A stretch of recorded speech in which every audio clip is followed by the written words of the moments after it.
My son saw me skip dinner at Christmas and later bragged, "I paid for everything anyway." The words cut deeper than any knife ever could. I had spent 73 years on this earth and never felt so invisible. Today, I'm going to tell you something I never thought I would share. And if for even a second this feels familiar, I only ask that you like this video and subscribe. It will help me keep opening my heart. Let me take you back to that Christmas evening in my small apartment in Queens, New York. The radiator clanged its familiar winter song, competing with the distant hum of traffic on Northern Boulevard. My hands trembled as I sat alone at my kitchen table, watching condensation form on the single window that overlooked the courtyard below. The smell of roasted turkey still lingered in the air, mixed with the vanilla candles I had lit hours earlier to make everything feel festive. I had prepared everything myself that day. Every dish, every side, every little detail that makes Christmas special. My arthritic hands had kneaded the bread dough at 5 in the morning. I had spent my Social Security check on the ingredients, counting every dollar twice at the grocery store on Roosevelt Avenue. The cashier, a young woman with kind eyes, had smiled at me as I carefully organized my coupons. But when dinner was served, when my son Marcus and his wife Jennifer sat around my small dining table with their 2 children, something changed. I watched them fill their plates, heard their laughter echo through my tiny living room, and I felt something freeze inside my chest. Marcus had made that comment earlier in the day, when I quietly mentioned that the heating bill was higher this month. "Don't worry, Mom," he had said with that dismissive wave of his hand. "I paid for everything anyway." Those 7 words replayed in my mind like a broken record as I sat there, unable to take a single bite of the meal I had spent all day preparing. I paid for everything anyway, as if my love, my time, my effort meant nothing, as if the years I had sacrificed everything for him were just a business transaction he had covered. I remember staring at my untouched plate while my granddaughter Emma asked, "Grandma, why aren't you eating?" Her innocent question hung in the air like smoke. But before I could answer, Marcus laughed and said, "Grandma's just watching her figure, sweetheart." The adults chuckled, but I felt something die inside me that night. You see, this wasn't the first time I had been made to feel like a burden in my own home, but it was the moment I realized that my hunger that Christmas evening wasn't just for food. I was starving for respect, for recognition, for the simple acknowledgement that I mattered. Let me tell you how I got here, because I know some of you listening might recognize this path. Some of you might be walking it right now. My story begins 47 years ago in a cramped 2-bedroom apartment in Chicago. I was 26, pregnant, and watching my husband David pack his suitcase during one of the worst blizzards I'd ever seen. The wind howled against our windows on the south side, and snow piled up against our front door like nature itself was trying to keep him from leaving. "I can't do this, Margaret," he said, not even looking at me as he threw his clothes into that old brown leather suitcase his father had given him. "I'm not ready to be a father." I remember standing there in my blue flannel nightgown, my belly round with Marcus, watching the only man I had ever loved walk out into that storm. The door slammed behind him, and the silence that followed was deafening. That was December 15th, 1976. I know the date because I wrote it in my diary that night, my tears smudging the ink. From that moment on, it was just Marcus and me against the world. I took 2 jobs to make ends meet, cleaning office buildings at night and working at a factory during the day. I would drop Marcus off at my neighbor Mrs. Rodriguez's apartment before dawn and pick him up after dark, my arms aching from scrubbing floors and operating machinery. But I never complained. Not once.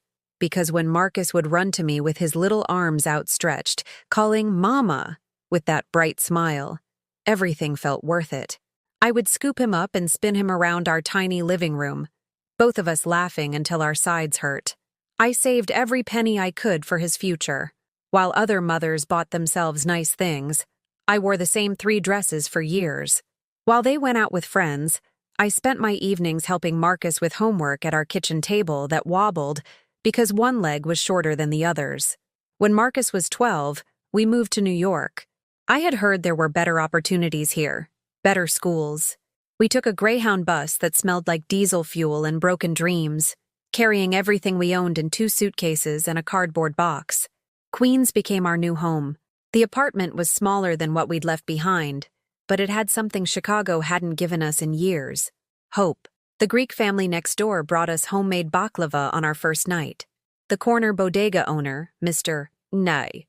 Kim, let me buy groceries on credit when times were tight. I found work cleaning offices in Manhattan, taking the subway at 11 p.m. and returning home at 6 in the morning.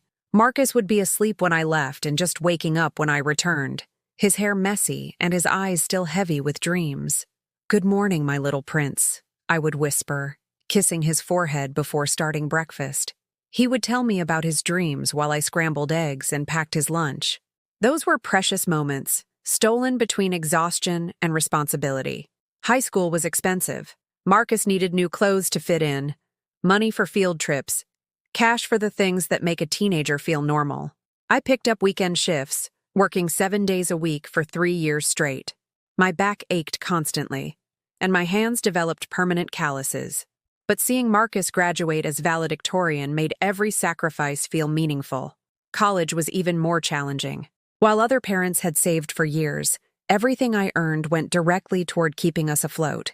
Marcus had been accepted to a good state school upstate, and the tuition felt impossible. I took out loans, worked extra hours, and sold the few valuable things I owned, including my mother's wedding ring. "I'm so proud of you, Mom," Marcus would say during his phone calls from campus. But something in his voice had changed. There was a distance now, a coolness that hadn't been there before. During his sophomore year, Marcus met Jennifer. She came from a family with money, the kind of people who summered in the Hamptons and wintered in Florida. When I met her for the first time, she looked around my small apartment with barely concealed disdain. "It's so cozy," she said, her voice dripping with false sweetness. Marcus seemed embarrassed by our modest home, by me. He started making excuses for why they couldn't visit often. "We're really busy with school," or "Jennifer's parents invited us for the weekend." After graduation, they moved back to New York and got a beautiful apartment in Manhattan. Marcus landed a job at a financial firm, making more money in his first year than I had ever made in my entire life. You would think this would be the moment he would want to help me, to give back some of what I had given him. Instead, the requests started coming in reverse. The first time he asked me for money, I was confused. "I need $4,000, Mom," he said over dinner at their apartment. "It's for a business investment. I'll pay you back with interest." I should have asked more questions, but I trusted him. I liquidated my small retirement account, the one I had been building penny by penny for 20 years. When I handed him the check, he hugged me and promised it would be the last time. It wasn't. The requests became more frequent and larger. "Just temporary, Mom. It's an emergency. You know I'm good for it." Each time I found a way to help. I took out credit cards, borrowed against my Social Security, deferred medical appointments because I couldn't afford the copays. Meanwhile, Marcus and Jennifer's lifestyle became more extravagant. They took vacations to Europe, bought expensive cars, installed a home theater system that cost more than my annual rent. When I would visit their apartment, I felt like a poor relative being tolerated rather than a mother being honored. "Margaret, you really should update your wardrobe," Jennifer would say, eyeing my discount store clothes with obvious disapproval. "Marcus is doing so well now. People notice these things." I started making excuses not to visit. The shame was becoming unbearable. Then the grandchildren came. Emma first, then little James 2 years later. Suddenly, I had a purpose again. I would babysit whenever needed, never asking for payment. I bought them clothes, toys, books, stretched my limited budget until it screamed. They brought joy back into my life, these beautiful children who lit up when they saw me. But even this became complicated. Marcus and Jennifer had very specific ideas about how the children should be raised, what they should eat, when they should sleep. When I would give Emma a cookie before dinner or let James stay up an extra 30 minutes to finish a story, I would be scolded like a child myself. "Mom, we've talked about this," Marcus would say with exaggerated patience. "The kids need structure." I felt like I was walking on eggshells in my own family. The breaking point should have come sooner, but I kept making excuses, kept hoping things would change. I told myself that Marcus was just stressed from work, that Jennifer was adjusting to motherhood, that things would get better once they settled into their new life. But things didn't get better. They got worse. The phone calls became demands. The visits became performances where I was expected to play the grateful mother while they played the generous children. The grandchildren were used as weapons, their visits contingent on my compliance with rules I didn't understand and couldn't keep up with. My own life shrank until it was barely visible. I stopped having friends because I couldn't afford to go out. I stopped pursuing hobbies because every penny went towards supporting Marcus or buying things for the grandchildren. I stopped taking care of my health because medical bills were selfish when the family had more important needs. I became invisible in my own life. The Christmas when Marcus made that comment about paying for everything, I had spent my last $100 on gifts for Emma and James. I had eaten ramen noodles for 3 weeks to afford the ingredients for that dinner. I had ignored the notice from my electric company because I had chosen to pay for heating oil instead, but in his mind, because he had paid for everything, none of my contributions mattered. That night, after they left with their leftovers packed in containers I would never see again, I sat in my kitchen and cried harder than I had since David walked out all those years ago. But these weren't just tears of sadness. They were tears of rage, of recognition, of something I had been too afraid to admit for years. I was being used. My son, the child I had sacrificed everything for, saw me as nothing more than a resource to be exploited. My love, my time, my money, my very life force had been commodified into something he could claim credit for providing. The next morning, I called in sick to work for the first time in 15 years. I couldn't face the world yet. I sat in my pajamas, drinking instant coffee and staring at the stack of bills on my kitchen counter. The math was simple and brutal. I was drowning, and the people I was trying to save were holding me underwater. I started going through old photographs, looking for clues about when things had changed. There was Marcus's graduation from high school, my arm around his shoulders as we posed in front of the school sign. We both looked so happy. There was his college graduation, where he barely made eye contact with the camera. There was his wedding, where I stood awkwardly to the side while Jennifer's parents took center stage. In every photo, I was fading a little more. That's when I found the bank statements that changed everything. I had added Marcus's name to my checking account years earlier, when he convinced me it would make it easier for him to help me manage my finances. "You're getting older, Mom," he had said with fake concern. "What if something happens to you?" But looking at the statements, I could see exactly what had been happening. Regular withdrawals I hadn't authorized, transfers to accounts I didn't recognize, money disappearing faster than I could deposit it from my Social Security and part-time job. I called the bank, my hands shaking as I waited on hold. The customer service representative was kind, but firm. "Yes, Mrs. Chen, these withdrawals were authorized by the joint account holder. Your son has full access to these funds." When I asked for the details, the picture became even clearer. The money wasn't going toward family expenses or emergencies. It was being used to pay off credit cards I didn't know existed, to cover gambling debts at casinos I had never heard of, to fund a lifestyle that was built on my poverty. I dropped the phone and heard it clatter to the floor.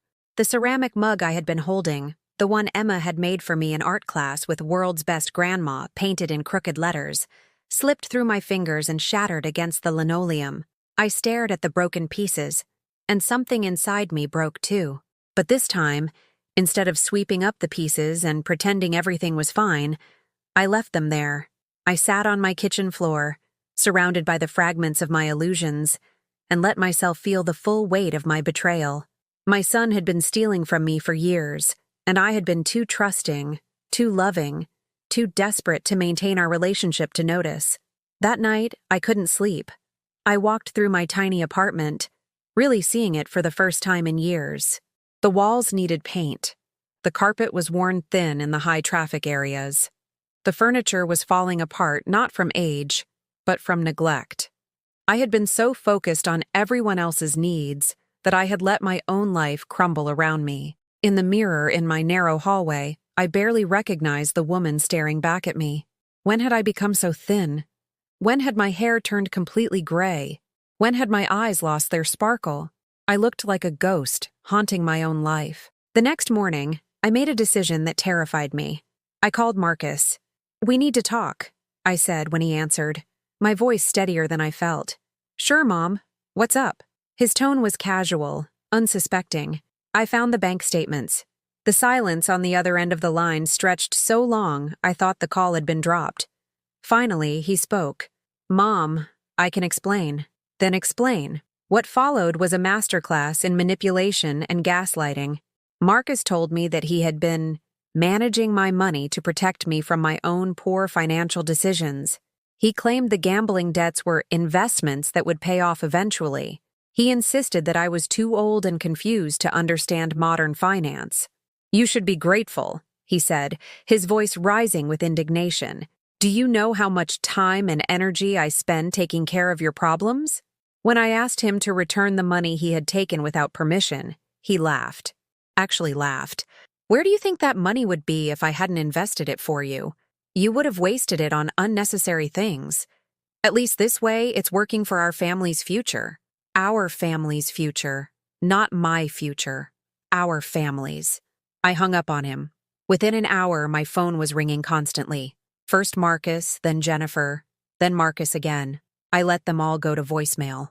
When I finally listened to the messages, they painted a picture of a delusional old woman who was being ungrateful for all the sacrifices her family had made for her. Jennifer's message was particularly painful. "Margaret, I think you need to see a doctor. This paranoid behavior isn't normal. Marcus has been nothing but generous with you and now you're accusing him of stealing? We're trying to help you, but you have to let us." They were rewriting history in real time, turning my victimization into evidence of my mental decline. But I wasn't crazy. I was finally awake. The next few days were a blur of research and phone calls. I learned about elder financial abuse, about how children often exploit their parents' trust and love. I discovered that what had happened to me was not only common, but criminal. I also learned about my rights. I made an appointment at a legal aid clinic in downtown Flushing, taking 2 buses and walking 6 blocks because I couldn't afford a taxi. The lawyer, a young woman named Sarah who reminded me of Emma, listened to my story without judgment. "Mrs. Chen," she said gently, "you've been the victim of financial elder abuse. This is a serious crime, and you have options." For the first time in years, I felt like someone was on my side. Sarah helped me understand the steps I needed to take to protect myself. First, I had to secure my finances by removing Marcus from all my accounts. Then, I needed to document the unauthorized withdrawals and consider whether I wanted to press charges. The thought of having my own son arrested made me physically sick, but the thought of continuing to live as his victim was worse. That week, I went to the bank and closed the joint account, opening a new one in my name only. The teller, a middle-aged man with kind eyes, helped me set up additional security measures to prevent unauthorized access.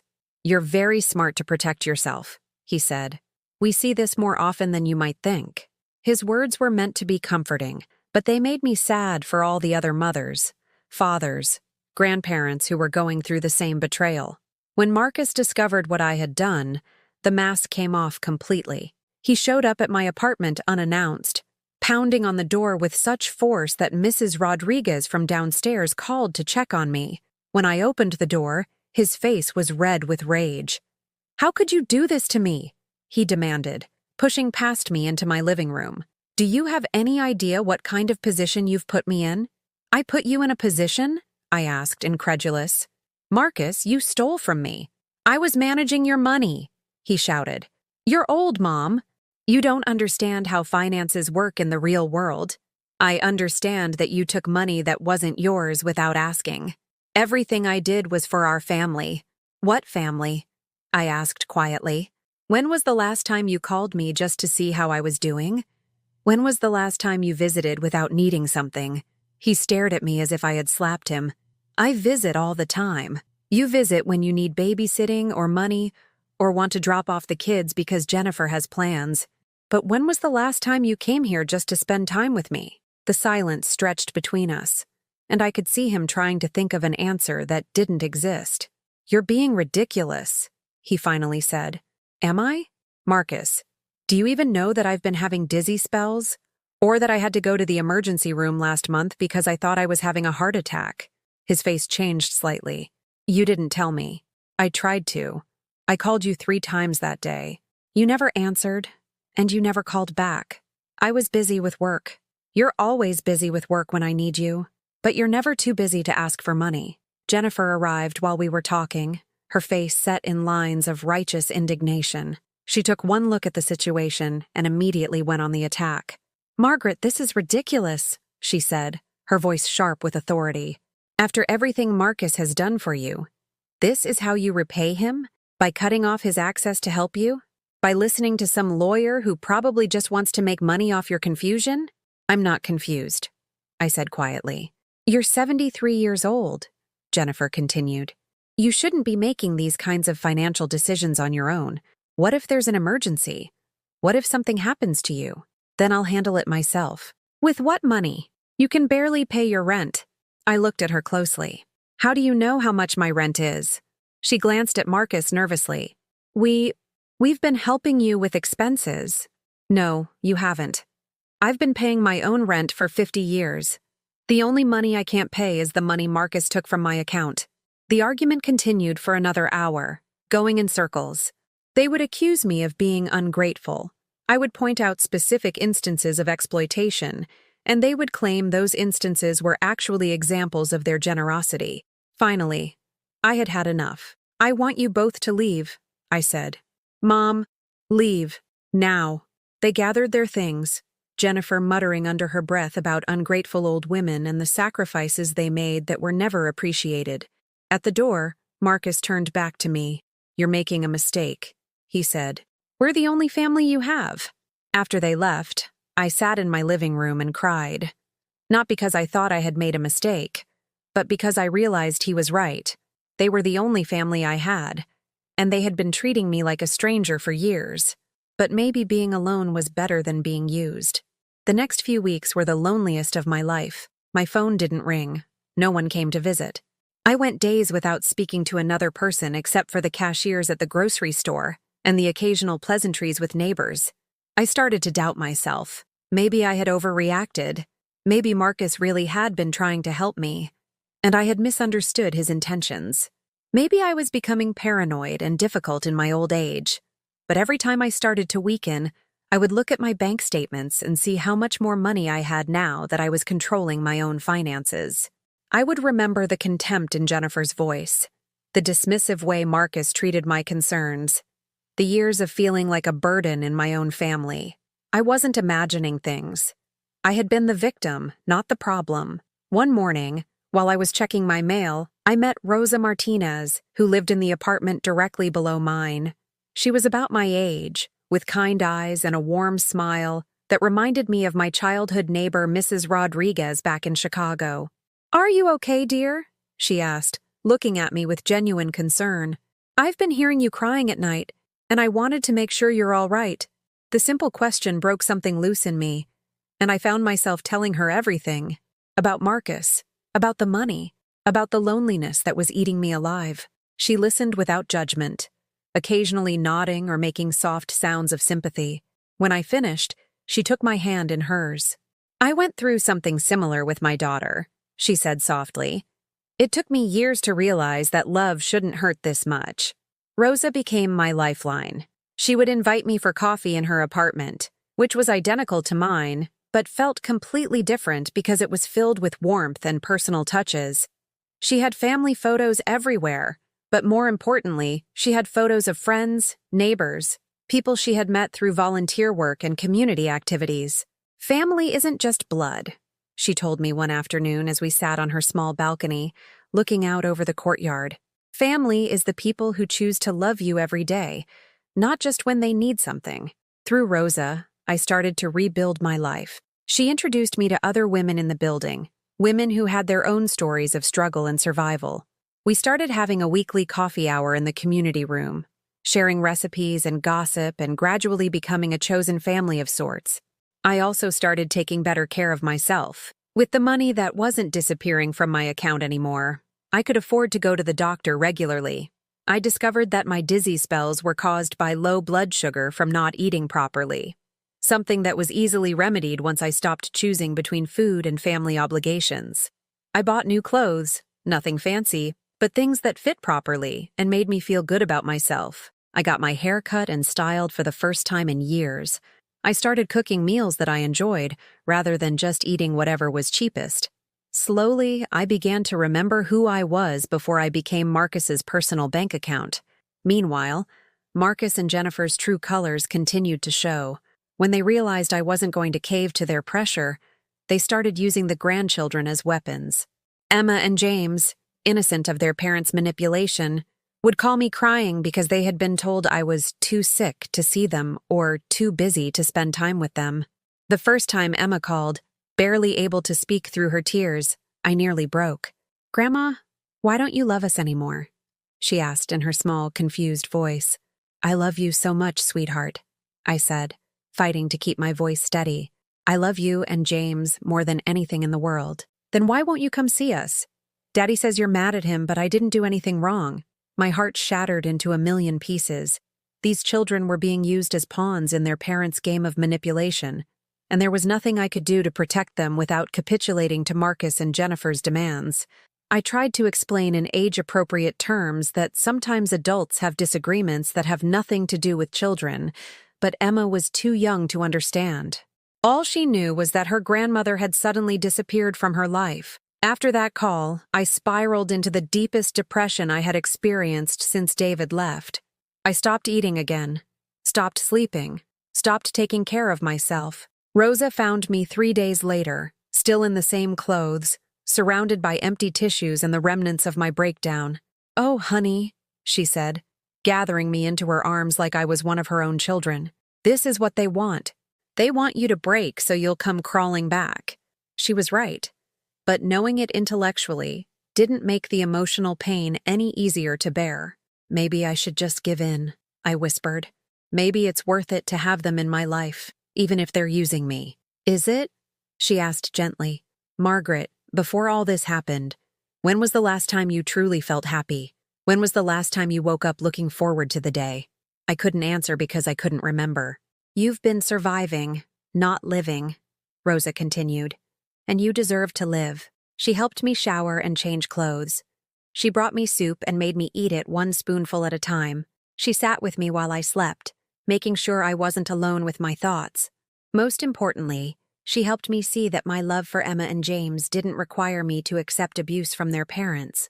Real love sometimes means protecting yourself so that you can be healthy and whole for the people who matter. "Those children are going to grow up," she said, "and when they do, they're going to see their parents' behavior for what it really is. If you remain strong and healthy, you'll be here for them when they need someone who loves them unconditionally." With Rosa's support, I made one of the hardest decisions of my life. I wrote a letter to Emma and James, explaining that I loved them and would always be their grandmother, but that I wouldn't be able to see them for a while because their parents and I had some things to work out. I gave the letter to Marcus during one of his increasingly hostile phone calls, telling him he could choose whether or not to share it with the children.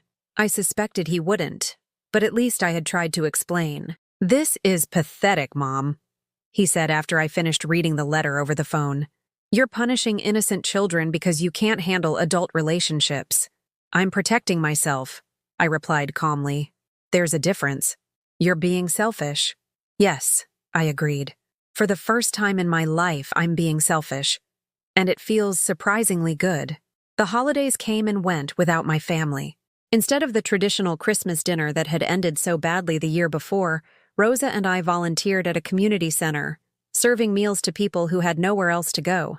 It was the first Christmas in decades where I felt truly useful, where my contributions were appreciated rather than taken for granted.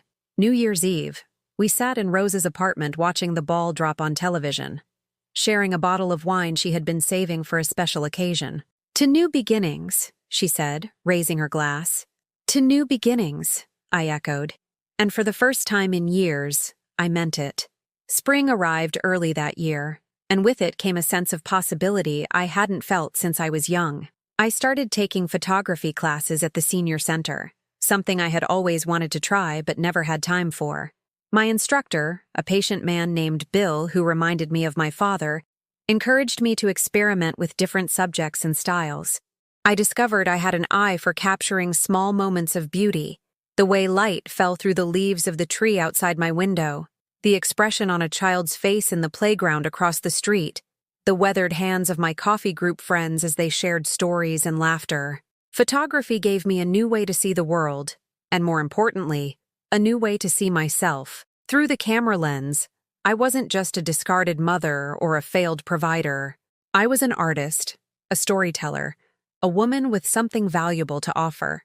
Rosa and I started taking day trips around the city, exploring neighborhoods we had never seen before. We rode the subway to Central Park and spent hours photographing the cherry blossoms. We visited the Metropolitan Museum of Art, where I stood in front of paintings by artists who had captured human emotion in ways that took my breath away. "You should have an exhibit," Rosa suggested one day as we looked through my growing collection of photographs. I laughed off the suggestion, but she was serious. She helped me research community galleries and local cafes that displayed work by amateur artists. Eventually, I worked up the courage to submit a portfolio to a small gallery in Astoria that featured work by senior citizens. To my amazement, they accepted my submission. My first art show was a modest affair, just 20 photographs displayed in a coffee shop for 1 month. But seeing my work on the walls, watching strangers stop to look at images I had created, gave me a sense of accomplishment I hadn't felt in years. Rosa organized a small reception for the opening night, inviting our coffee group friends and some of the neighbors from our building. It wasn't a big crowd, but it was made up of people who genuinely cared about me and were proud of my achievement. As I stood in that coffee shop, surrounded by people who celebrated my success without expecting anything in return, I realized I had found something more valuable than the family that had discarded me. I had found community, purpose, and self-respect. That night, Marcus called for the first time in months. "I heard you had some sort of art show," he said, his voice carefully neutral. "Yes, I did. That's nice, Mom." There was something different in his tone, something that might have been respect, or maybe just surprise that I had built a life without him. "Jennifer and I have been talking," he continued.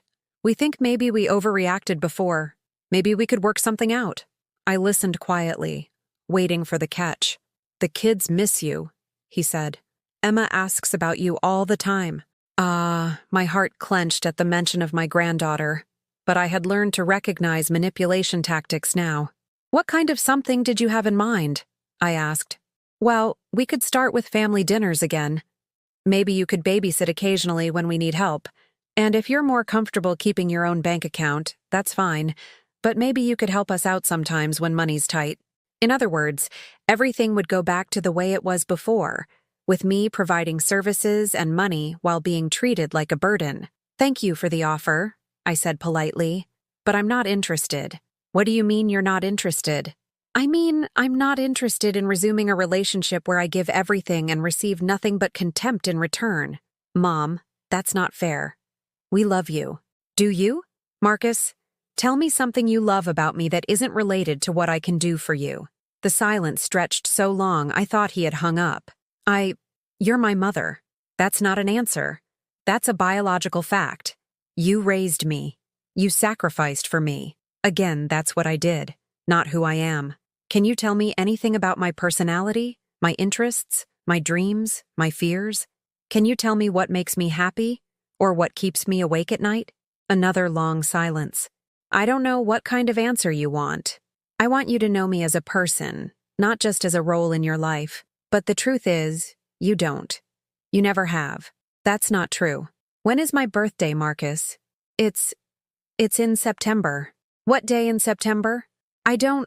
Why does that matter?" "I know it's in September. It's September 23rd.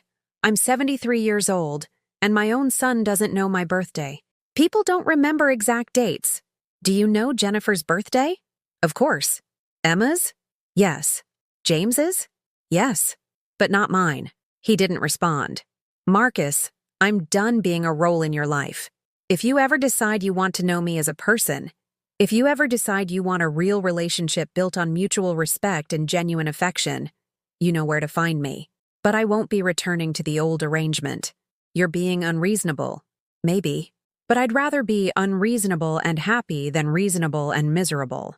I hung up the phone and felt something I hadn't experienced in decades: freedom. The months that followed were the happiest of my adult life. I threw myself into photography with renewed passion, taking classes and joining clubs where I met other people who shared my interests. I volunteered at the community center where Rosa and I had worked during the holidays, helping to coordinate meals for seniors and organize activities.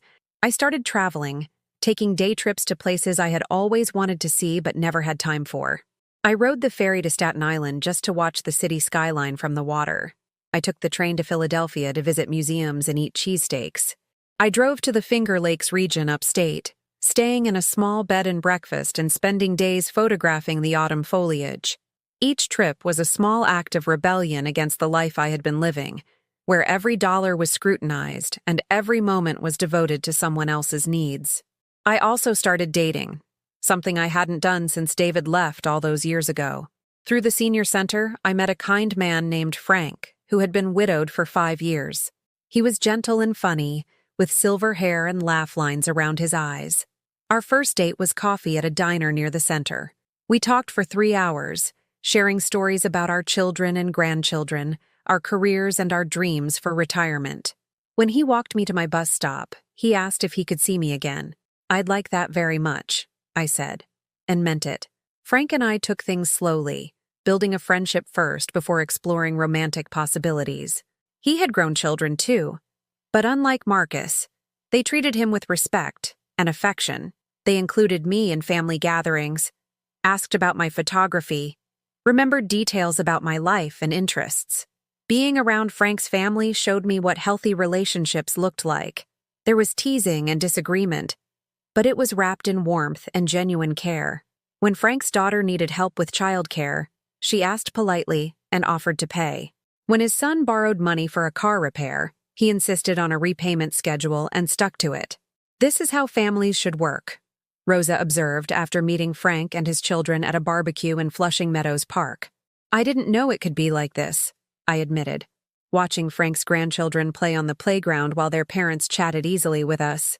"You deserved this all along," she said firmly. "The fact that your son couldn't give it to you says nothing about your worth as a person." A year after my art show, I got a call that changed everything. The voice on the other end was professional, polite, and terrifying. "Mrs. Chen, this is Detective Williams from the 109th Precinct.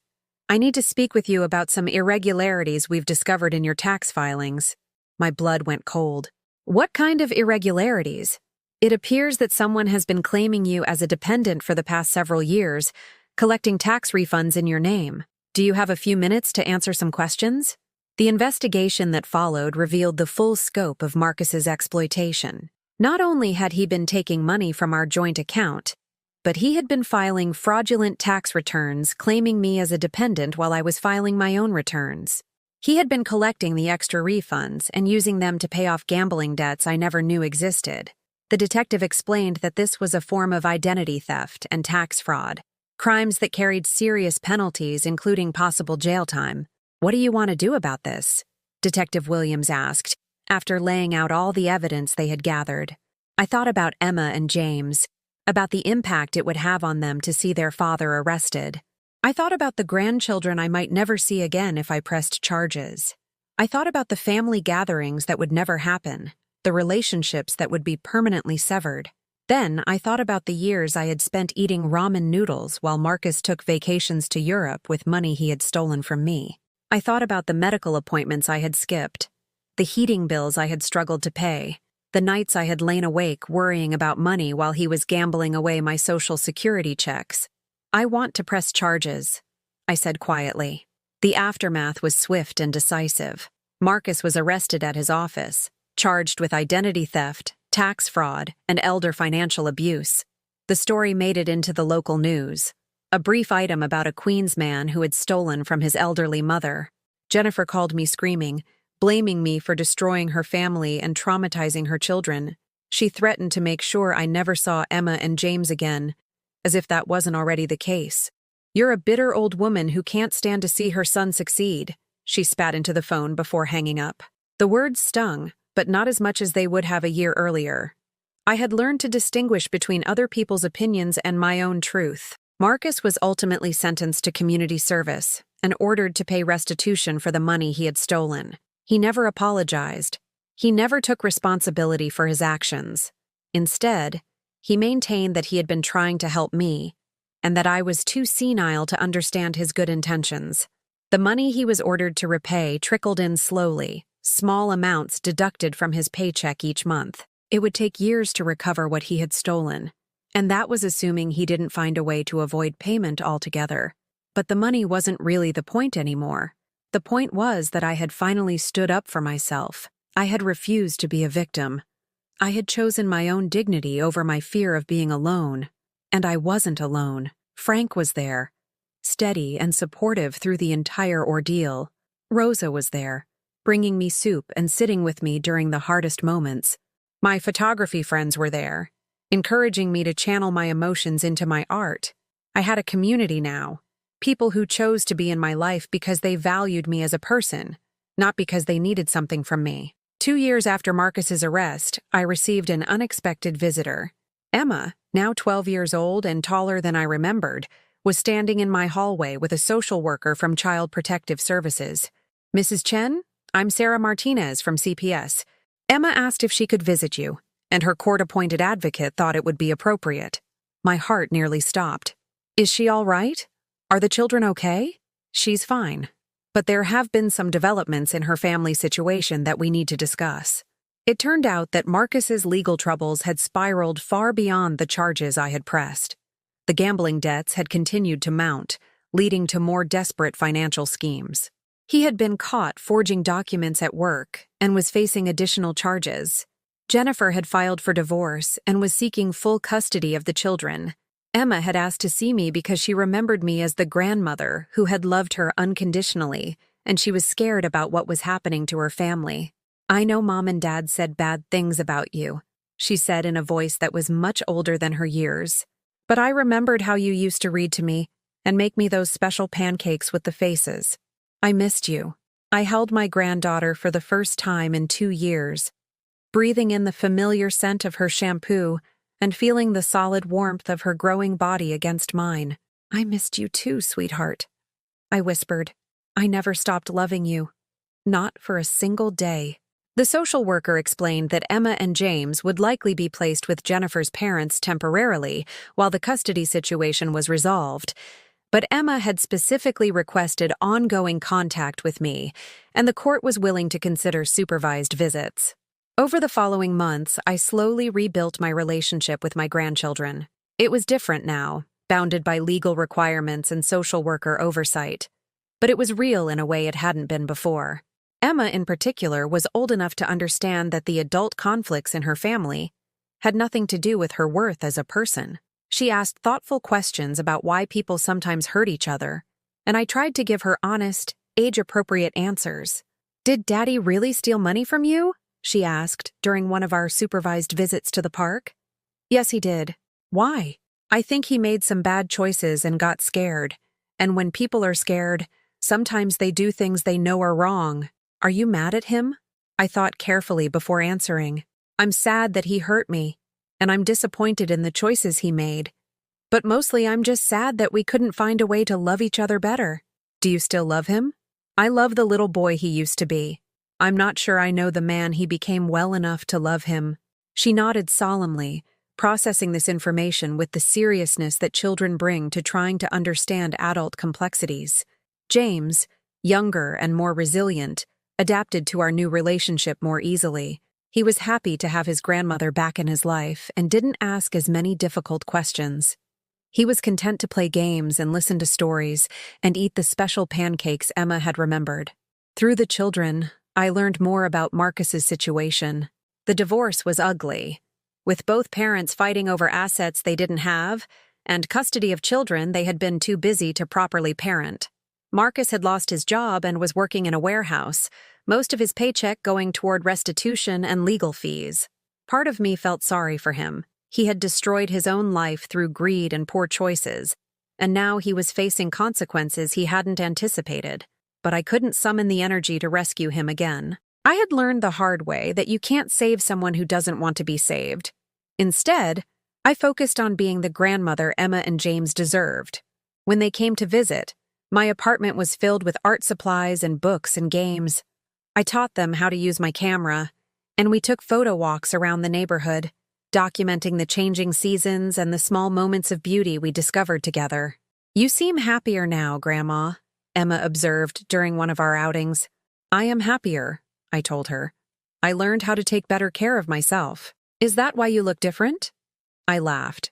I had been taking better care of myself. My hair was styled regularly.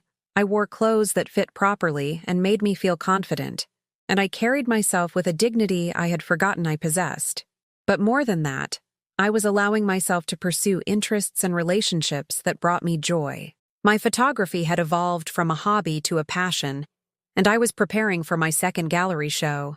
Frank and I were talking about taking a cruise together, something neither of us had ever done. "I think it's because I finally figured out the difference between being loved and being needed," I explained to Emma as we sat on a bench in the park, watching James climb on the playground equipment.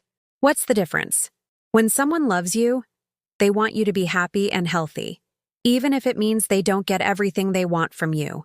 When someone just needs you, they only care about you as long as you're giving them what they want." Emma was quiet for a long time, thinking about this. "I think I love you, not need you," she said finally. "I love you too, sweetheart. So very much." 3 years after I had refused to eat dinner on that terrible Christmas, I hosted my own Christmas celebration. It wasn't the traditional family gathering I had once dreamed of, but it was better because it was built on genuine affection rather than obligation. Frank was there, along with his daughter and her family. Rosa came, bringing her famous tamales and her infectious laugh. Several friends from my photography group joined us, along with a few neighbors from my building who didn't have family nearby. Emma and James came for part of the afternoon, chaperoned by Jennifer's mother, who had gradually warmed to me once she realized I wasn't the villain Marcus and Jennifer had painted me to be. The children helped me set the table and arrange the flowers Frank had brought. Emma had made place cards for everyone, decorated with small drawings that captured something special about each person. Mine showed a woman with a camera around her neck, standing in front of a sunset. "You always look happy when you're taking pictures," she explained. As we sat around my small dining table, crowded but comfortable, I looked at the faces of the people who had chosen to be there. Not one of them was with me because they had to be, or because I was providing something they needed. They were there because they enjoyed my company, because I added something positive to their lives, because love flowed both ways between us. This was what family was supposed to feel like. Frank raised his glass for a toast. "To Margaret," he said, "for teaching all of us that it's never too late to start over." "To new beginnings," Rosa added, echoing the toast we had made years earlier. "To chosen family," I said, my voice thick with emotion. As everyone raised their glasses and smiled at me with genuine warmth, I felt a peace I had never experienced before. I had spent so many years trying to earn love by sacrificing myself, not realizing that real love doesn't require sacrifice. It requires presence, authenticity, and the courage to be yourself. After the guests left and I was cleaning up the remnants of our celebration, I found myself thinking about the woman who had sat at this same table 3 years earlier, too heartbroken to eat the meal she had prepared. That woman had thought she had lost everything when her family rejected her. She had been wrong. She had gained everything when she finally learned to value herself. I still miss the family I thought I had. I still grieve for the relationship I believed I shared with my son, and I still feel sad when I think about all the years we wasted on a dynamic that was slowly killing my spirit. But I don't regret the choices I made to protect myself. I don't regret standing up to the exploitation and demanding respect. I don't regret choosing dignity over desperation. Most importantly, I don't regret learning that my worth isn't determined by how much I can give or how much others are willing to take from me. My worth is inherent, built into who I am as a person, and no one can diminish it without my permission. Today, I woke up in my sunny apartment and made myself breakfast, real breakfast, with fresh fruit and good coffee, not the instant kind I used to buy to save money for Marcus's emergencies. I spent the morning editing photos from yesterday's walk through Fort Tryon Park with Frank. where we discovered a small garden tucked away behind the museum. This afternoon, I'm meeting Rosa and some friends for lunch at a new restaurant in Astoria that serves authentic Dominican food. Tonight, Frank and I are going to a concert at the community college, something we never would have been able to afford when I was supporting 2 households on 1 income. These might seem like small things to someone who has always had the freedom to make their own choices, but to me, they represent a revolution. Every day that I wake up and choose how to spend my time, every meal I eat without guilt, every dollar I spend on something that brings me joy rather than something someone else demands, these are acts of rebellion against the person I used to be. Emma calls me once a week now, her own initiative rather than court-mandated visits. She tells me about school, about her friends, about the books she's reading and the art projects she's working on. Sometimes she asks for advice about problems with her parents, or questions about why families are so complicated. I give her the wisdom I wish someone had given me at her age. That love should make you feel better about yourself, not worse. That healthy relationships involve give and take from both sides. That it's not selfish to have boundaries or to expect respect from the people in your life. "Do you think Dad will ever say he's sorry?" she asked during our last conversation. "I don't know, sweetheart," I said honestly. "Some people have a hard time admitting when they've made mistakes. Would you forgive him if he did?" I thought about this carefully. Forgiveness doesn't mean pretending something didn't happen or letting someone continue to hurt you. It means letting go of anger so it doesn't poison your own life. I've forgiven your father for my own peace of mind, but that doesn't mean I trust him or want him in my life the way he used to be. "That makes sense," she said in her thoughtful way. "I think I'm learning to forgive him too, but I won't let him hurt me the way he hurt you." This conversation filled me with pride and hope.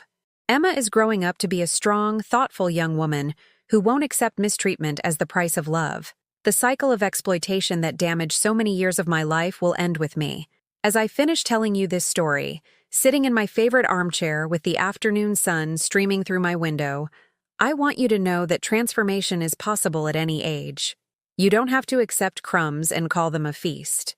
You don't have to buy love with your dignity, your health, or your financial security. I spent 70 years of my life believing that my value came from what I could give to others. It took losing everything I thought mattered to discover that I had value simply because I exist, because I am a unique human being with my own thoughts, dreams, experiences, and perspectives. The people who truly love you will celebrate this uniqueness, not exploit it. They will want you to thrive, not just survive. They will add to your life, not drain it. If you recognize yourself in my story, if you're living with the ache of being used by people who claim to love you, I want you to know that you have options. You have worth. You have the right to be treated with respect and kindness, especially by the people closest to you. It might be scary to stand up for yourself. It might feel selfish to put your own needs first for once. You might lose relationships that you thought were important, but what you'll gain, your dignity, your peace of mind, your authentic self, is worth more than all the false love in the world. Some of the people in your life might surprise you by rising to meet your new standards.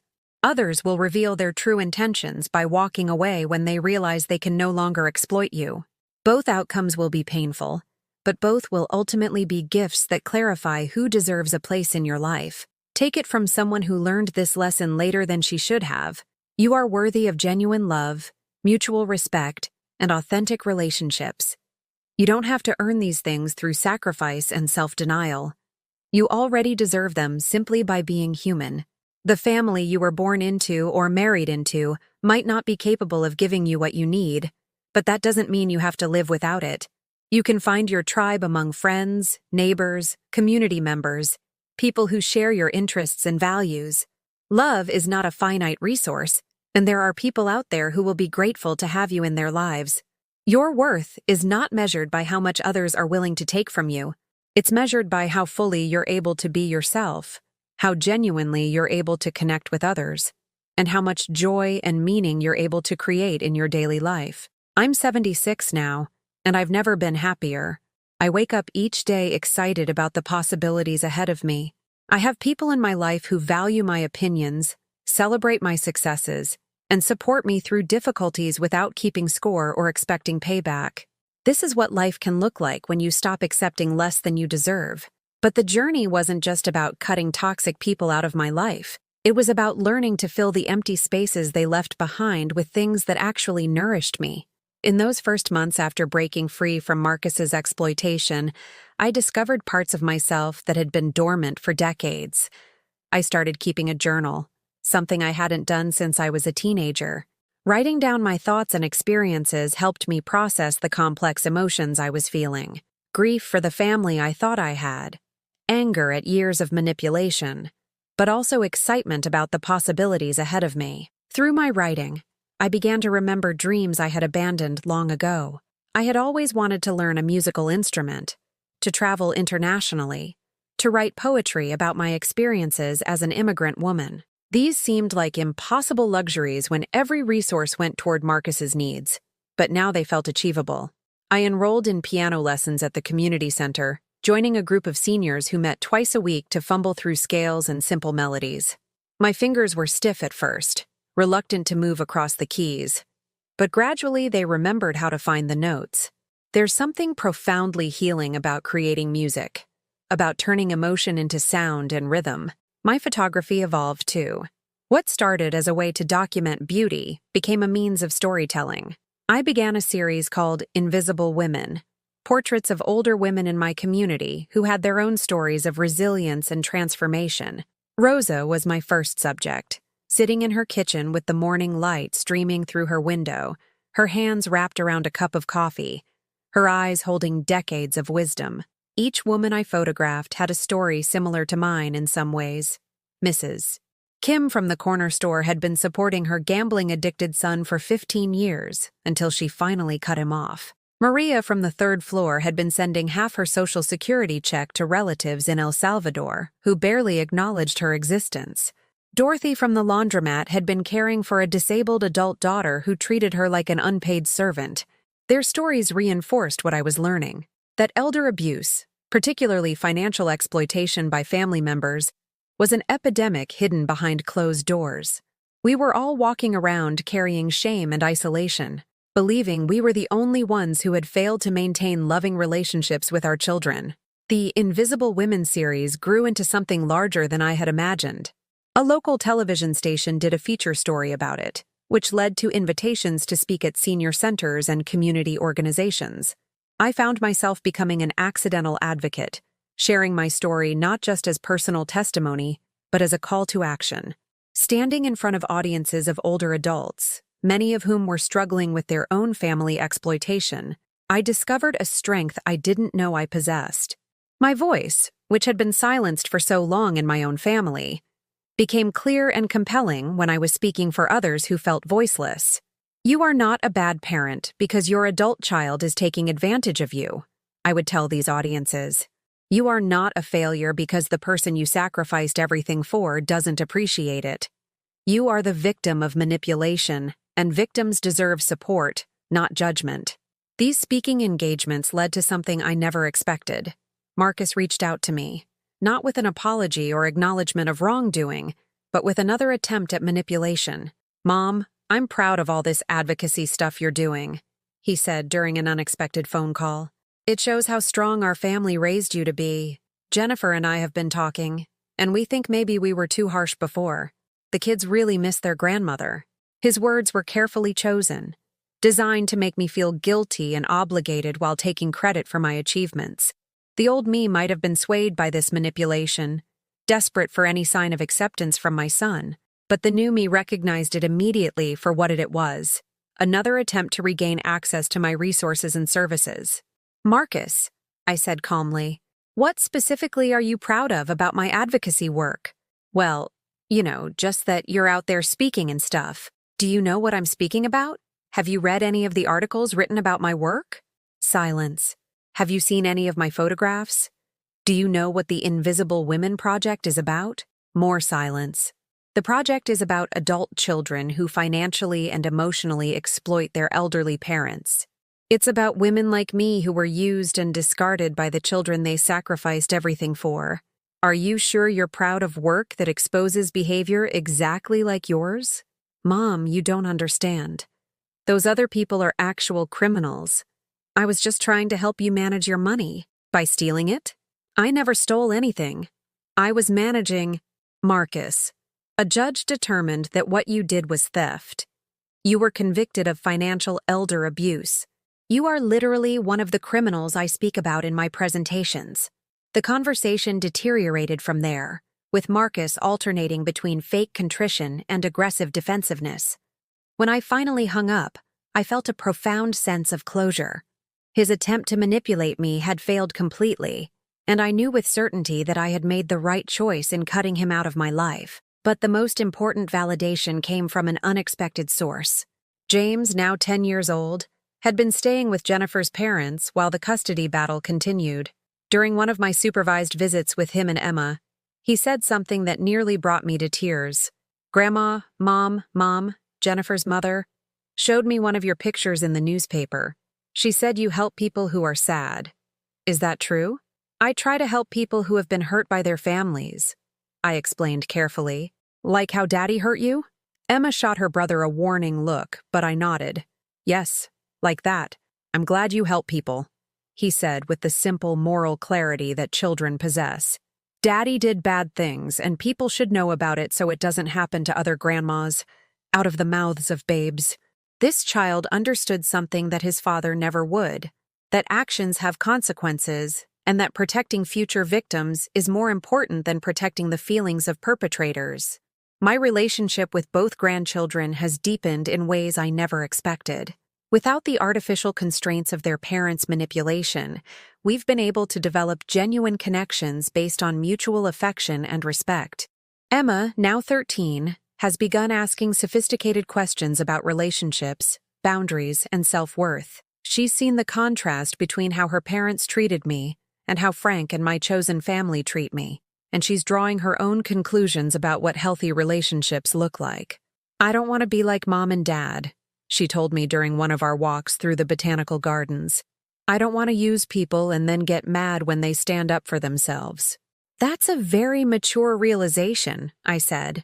"But remember, your parents aren't entirely villains. They made bad choices, but they also struggle with their own problems and fears. Does that excuse what they did to you?" "No, it doesn't excuse it. But understanding why people behave badly can help us forgive them without having to trust them again." These conversations fill me with hope for both children. They're learning lessons about healthy relationships that took me 70 years to figure out. They'll enter adulthood with tools for recognizing manipulation and setting boundaries that I never had. Meanwhile, my life has expanded in directions I never imagined possible. Frank and I did take that cruise, a week-long trip through the Caribbean that was the first real vacation I had taken in my adult life. We danced under the stars, explored tropical islands, and talked for hours about our dreams for the future. On our last night aboard the ship, Frank proposed to me on the deck overlooking the moonlit ocean. At 75 years old, I was experiencing the kind of romance I thought only existed in movies. "I know we're not young," he said, holding my hands as the waves rocked gently beneath us, "but I want whatever time we have left to be spent together." We married 6 months later in a small ceremony at the community center where we had first met. Rosa was my maid of honor, Emma and James walked me down the aisle, and Frank's family welcomed me as if I had always been one of their own. The contrast between this wedding and my first one was striking. When I married David at 25, I was anxious about impressing his family and worried about whether I was pretty enough, smart enough, worthy enough. At 75, marrying Frank, I was confident in my own value and secure in his love for me. More importantly, I was entering this marriage as a complete person rather than someone looking for validation. I had my own interests, my own income, my own social circle. Frank and I were choosing to share our lives not out of need or desperation, but out of genuine compatibility and affection. The wedding was covered by the local newspaper as part of their good news section, focusing on the late-in-life romance and the fact that we had met through community service. The article mentioned my advocacy work and photography, describing me as a woman who rebuilt her life after surviving family exploitation. Reading that description, I felt a profound sense of pride. The woman who had once defined herself entirely in relation to others, as David's wife, Marcus's mother, Emma and James's grandmother, now had an identity built on her own accomplishments and values. But perhaps the most meaningful recognition came from an unexpected source. The National Center on Elder Abuse invited me to participate in a panel at their annual conference, sharing my story alongside policy experts and researchers. Sitting on that stage, looking out at an audience of social workers, lawyers, law enforcement officials, and advocates, I realized how far I had traveled from that Christmas night when I couldn't swallow a single bite of dinner. Financial elder abuse by family members is often hidden behind closed doors because victims feel ashamed, I told the audience. We blame ourselves for failed relationships rather than recognizing that we've been the targets of criminal behavior. My message to other survivors is simple. You are not responsible for other people's choices, but you are responsible for protecting yourself. The standing ovation I received wasn't just for my words, but for my transformation from victim to survivor to advocate.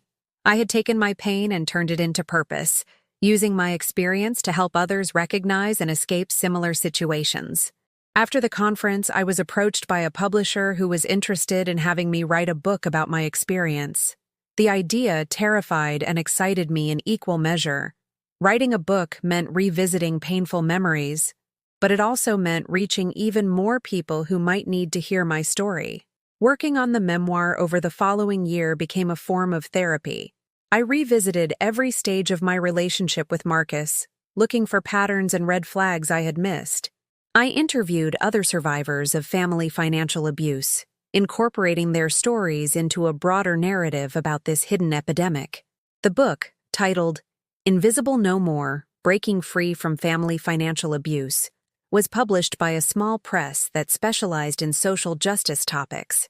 It received positive reviews and was featured on several television talk shows focused on issues affecting seniors. More importantly, it generated letters from readers who saw themselves in my story.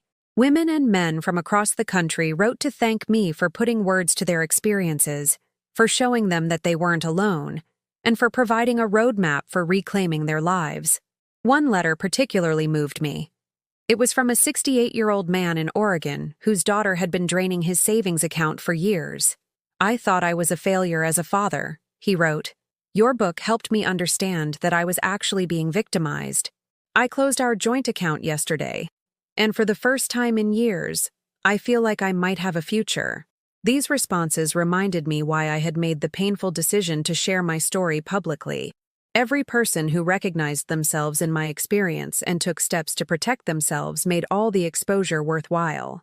But not all responses were positive. Jennifer, who had remained largely silent during the years since Marcus's arrest, emerged from the shadows to launch a social media campaign against me. She created fake accounts to leave negative reviews of my book, claiming I was a bitter old woman trying to profit from family dysfunction. More painfully, she convinced Emma to reduce contact with me, telling her that my advocacy work was an attack on their family and that my influence was toxic for the children. The temporary loss of Emma's regular phone calls was devastating, but it also represented an important test of the principles I had been advocating. I had to practice what I preached about not allowing manipulative people to control my emotional well-being. With Frank's and Rosa's support, I weathered this storm without compromising my values or my work. I continued speaking, writing, and advocating, trusting that the truth would ultimately prevail and that Emma would eventually see through her mother's manipulation. I was right. 6 months later, Emma called me in tears. "Grandma, I'm so sorry. I know Mom was lying about you. I read some of your book, and I understand now that you were trying to protect yourself, not hurt our family." The reconciliation with Emma was sweeter because it was based on her own mature judgment rather than court orders or adult supervision. She had chosen to reconnect with me despite pressure from her mother, demonstrating the kind of independent thinking that would serve her well throughout her life. Now, at 78, I find myself in a position I never expected to occupy.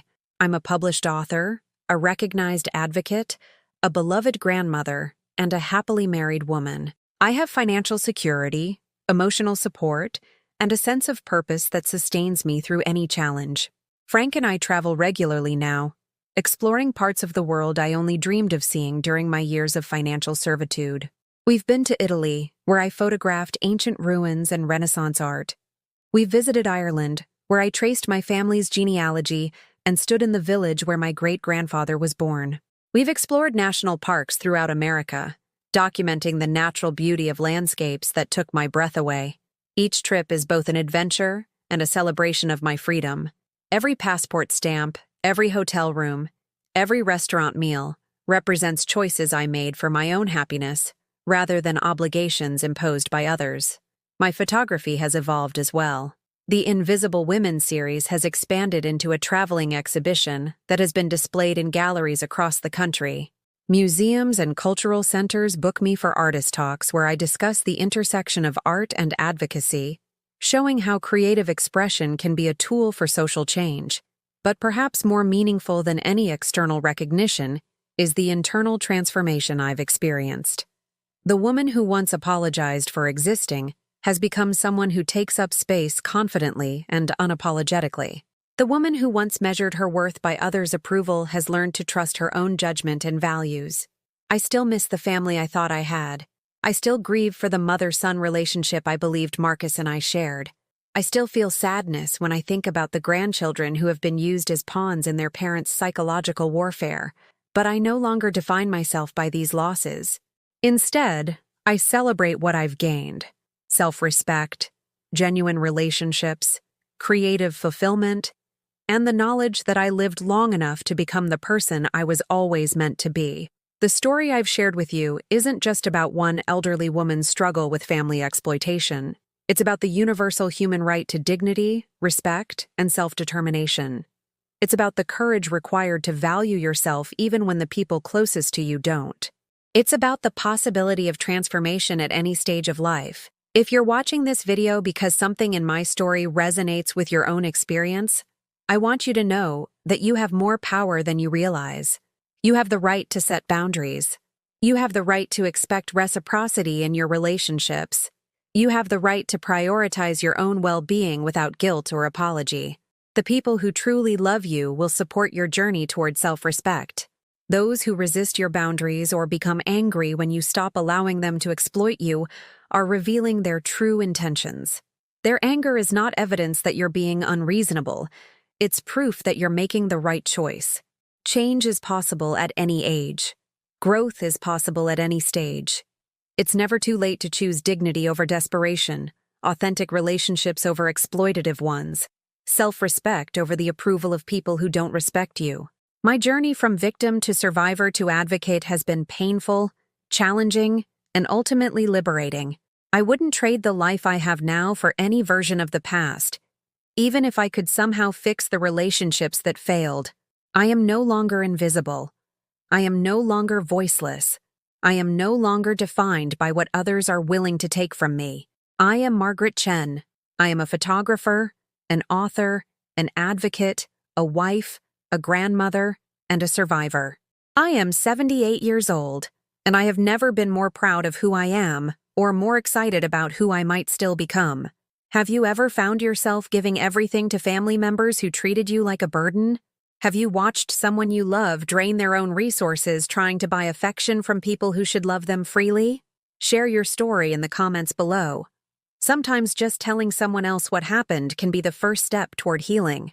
If my story resonated with you, please like this video and subscribe to this channel. Let's make sure this message reaches everyone who needs to hear it. You are not alone. You are not asking for too much, and you are worth so much more than you've been settling for. Remember, it's never too late to start putting yourself first. It's never too late to demand respect. It's never too late to build the life you actually want to live. Thank you for listening to my story. Thank you for letting me open my heart to you. And thank you for taking the time to consider your own worth and the relationships in your own life. You deserve love that lifts you up, not love that tears you down. Don't settle for anything less.